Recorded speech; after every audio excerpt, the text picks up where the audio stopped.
মানিকগঞ্জের ঘিওর বাসস্ট্যান্ড এলাকায় এক দোকানদারকে প্রকাশ্যে মারধরের ঘটনায় চাঞ্চল্যের সৃষ্টি হয়েছে।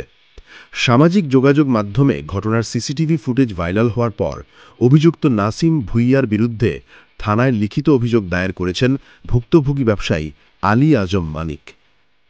অভিযোগ সূত্রে জানা গেছে, আলী আজম মানিক দীর্ঘ ৬ বছর ধরে ঘিওর বাসস্ট্যান্ড এলাকায় মানিক কম্পিউটার নামে একটি কম্পিউটার কম্পোজ ও ফটোকপি দোকান পরিচালনা করে আসছেন।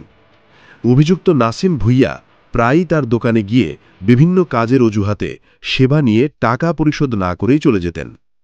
টাকা চাইলে নাসিম দোকান বন্ধ করে দেওয়ার হুমকি দিতেন বলে অভিযোগ করেছেন মানিক। গতকাল সোমবার ২৪ জুন সন্ধ্যায় একইভাবে জরুরি কাজ করানোর দাবি নিয়ে নাসিম দোকানে আসেন, কিন্তু দোকানদার মানিক তখন অন্য কাস্টমারের কাজে ব্যস্ত থাকায় কিছুক্ষণ অপেক্ষা করতে বলেন। রাত ৯টার দিকে ক্ষিপ্ত হয়ে নাসিম দোকানদার মানিকের দাড়ি ধরে টানা হেঁচড়া শুরু করেন এবং অকথ্য ভাষায় গালাগালি করতে থাকেন। মানিক জানান, নাসিম মাঝে মাঝে ১০০ টাকার কাজ করে ১০-২০ টাকা দিয়ে চলে যেতেন।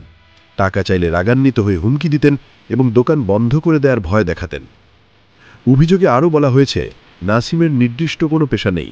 তিনি জমির দালালি, মানুষের কাছ থেকে টাকা ধার নিয়ে নানা জায়গায় ব্যবহার করেন।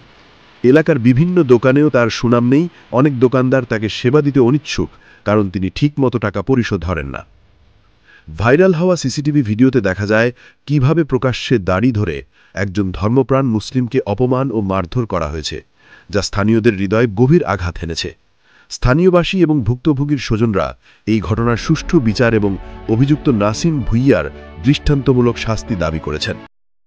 ঘিওর থানার ওসি জানান, অভিযোগ পাওয়ার পরই পুলিশ ঘটনাস্থলে গিয়ে প্রাথমিক তদন্ত সম্পন্ন করে। পরে মঙ্গলবার লিখিত অভিযোগের ভিত্তিতে মামলা রুজু করা হয়েছে এবং অভিযুক্তকে গ্রেফতারের জন্য আইনানুগ ব্যবস্থা নেওয়া হয়েছে। তবে ঘটনার পর থেকেই অভিযুক্ত নাসিম ভুঁইয়া পলাতক রয়েছেন। স্থানীয়দের অভিযোগ, নাসিম তার বাড়ির স্থানীয় প্রভাব দেখিয়ে দীর্ঘদিন ধরে এলাকায় দম্ভ করে চলছেন এবং একের পর এক নির্যাতন চালিয়ে যাচ্ছেন। এই ঘটনার পর পুলিশ দ্রুত পদক্ষেপ নিলেও এলাকাবাসীর দাবি যেন এ বিষয়ে কোনো রকম আপোষ মীমাংসা না হয় এবং অভিযুক্তকে আইনের আওতায় আনা হয়।